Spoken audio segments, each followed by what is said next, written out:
The vote we will soon take to provide military weapons for Ukraine is the most important vote we will ever take as United States senators. We're not being asked to send American troops into war. We are asked to help the Ukrainians defend themselves. If we fail to help Ukraine, Putin will invade a NATO nation. He may delay his next invasion until he rebuilds his decimated military. But we must be clear-eyed. Ukraine is not the end, it is a step. If we fail to help Ukraine, China will eventually absorb Taiwan. If we fail to help Ukraine, we will abandon our word and our commitment, providing to our friends a view that America cannot be trusted. The Chinese Communist Party is already spreading propaganda using our delay as a warning to Taiwan that the United States will not be there to help in the face of China's threat. If we fail to help Ukraine, NATO, the alliance that's prevented great power conflict for over 75 years, will falter and eventually disintegrate. If we fail to help Ukraine, America will cease to be the arsenal of democracy.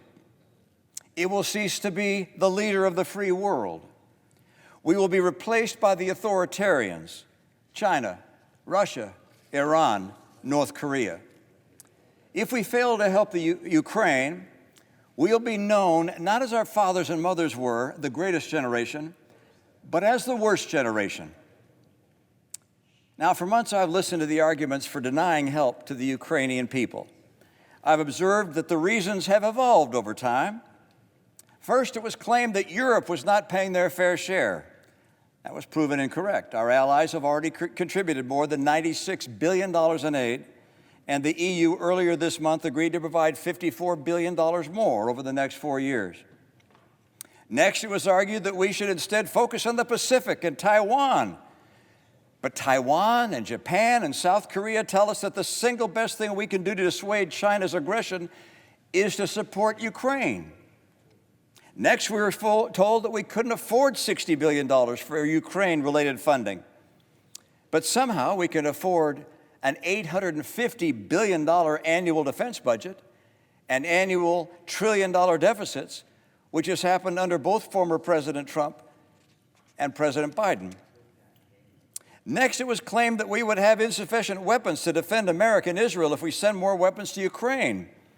But the Department of Defense has explained that helping Ukraine will actually strengthen our national security by helping to rebuild our depleted military-industrial base.